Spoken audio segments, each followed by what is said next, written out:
So what brings you gentlemen out tonight? Are you presenting, I assume? No, I produced and directed a documentary about Richard, and it's about Richard and his brother's songs that he wrote, not just for Disney, but for, throughout their whole career. It's called Richard Sherman Songs of a Lifetime, and we're lucky enough to be nominated tonight. And Don is this marvelous producer who decided, it's a good idea, let's do this. And I said, huh, what? And he said, next thing I know, I'm in front of a camera and he's making me a star. And Very sneaky that way, yeah. He did a great job, and I'm very thrilled to be part of it. So Don, Rich has a pretty expansive back catalog of music that he's made with his brother. Richard, you can cover your ears for this one. Do you have a favorite song of his? This sounds so logical, but Feed the Birds from Mary Poppins.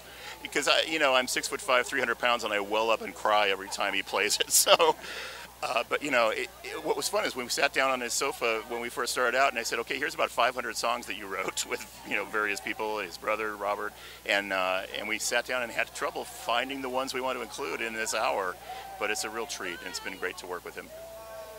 We had a lot of fun selecting the songs. We did a lot of obscura as well as the well-known ones, because Don wanted to go back into the past, and so I played things that I haven't played in 50 years. So it's kind of fun.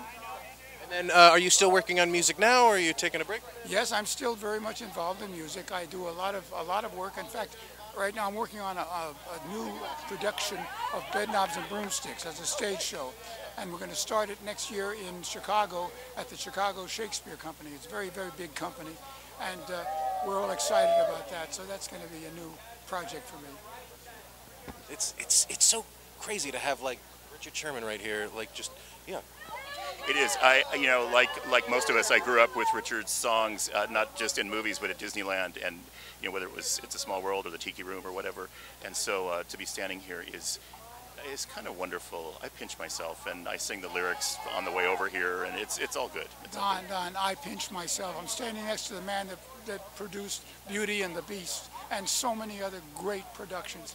He is a remarkable, talented writer, producer, director, the whole package, and he's a great guy.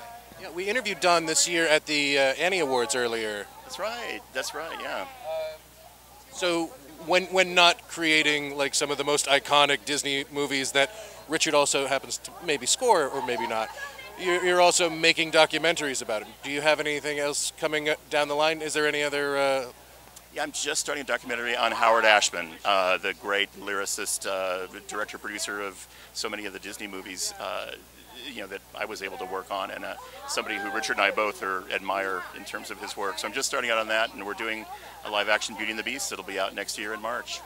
So you're working in that one as well? Yeah, it's going to be great. Emma Watson. And then Richard, I'm really in awe of the two of you because, like, with all the songs, do you call people up just to mess with them and then just sing a song, or just put the phone on speakerphone and put it on a piano and just go, can you guess which song this is? No, but I do get a kick out of this. Once in a while I get a fan letter, and it says, "Dear Mr. Sherman, I am your greatest fan. I watch every game you play, and I think you're a great football player." And I really treasure those more than anything else. Yeah, it's a hell of a linebacker. Yeah. You wouldn't think of it, but he's a fast guy. Surprising, yeah. I just cut the dreadlocks off, and I'm here. Awesome. Thank you so much, guys.